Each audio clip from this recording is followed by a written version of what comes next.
In this video, can you remember all of the details of Gerald Croft's story? If not, then keep watching. Use this video as a way of filling in the gaps or as a revision tool to consolidate your knowledge.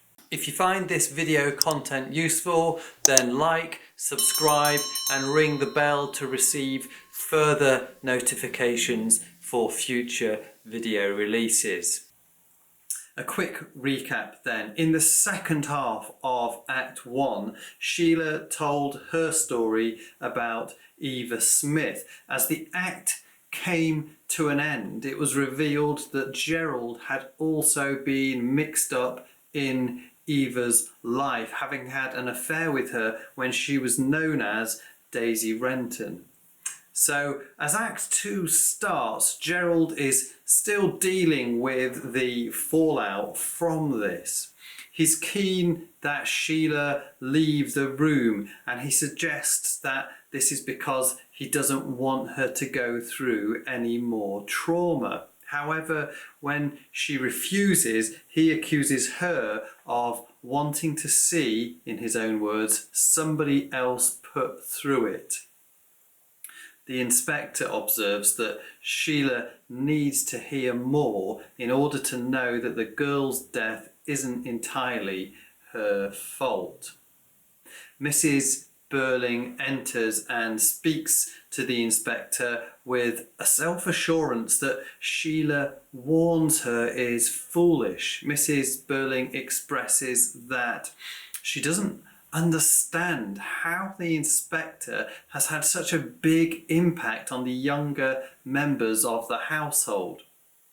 Nor does she accept that anyone in their party can have a responsibility towards Eva, since she is of a lower social class. She also doesn't approve of the way the inspection is being carried out.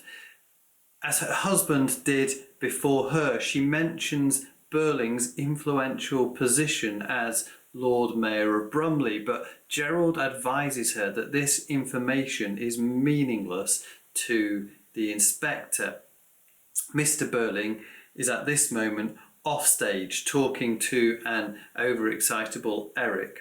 Sybil rejects the suggestion that her son drinks too much, but Sheila and Gerald correct her. Birling then enters, hot and bothered because Eric won't go to bed, and it's the inspector who has told him to stay up.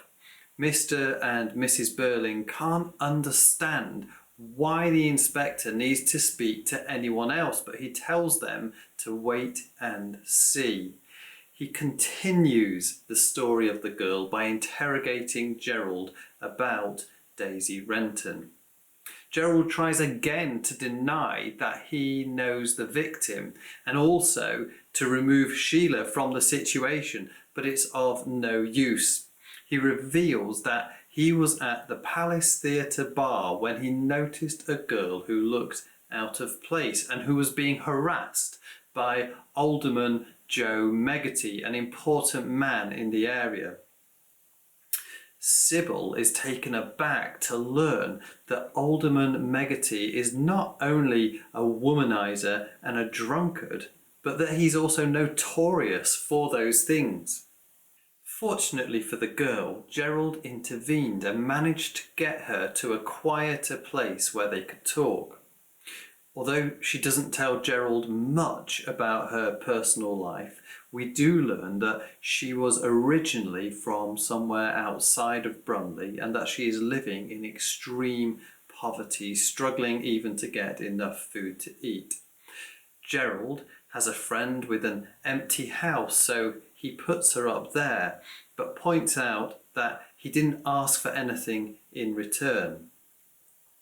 Still, Daisy showed her gratitude by becoming his lover, and the relationship was a boost to Gerald's ego, though his strength of feeling didn't quite match that of hers. Unlike Sheila, who wants to know whether Gerald was in love with Daisy, Sybil doesn't want to know any more. Gerald broke off the relationship with Daisy before going away on business.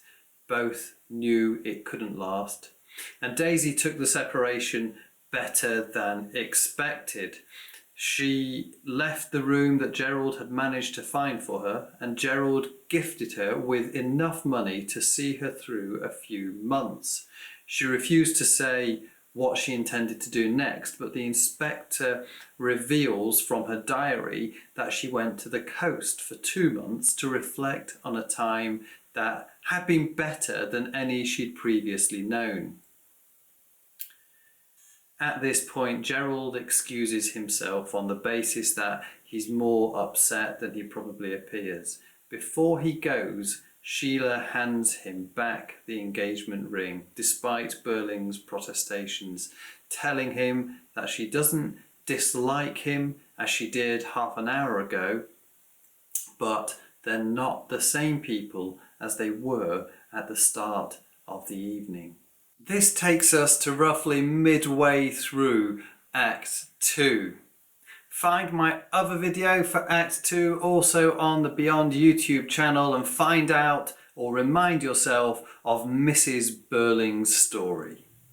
If you want this information in written form, then check out our revision guide on the Twinkle website. You can also find a whole load more revision videos on our YouTube channel. Please check those out. Thanks for watching. Bye for now.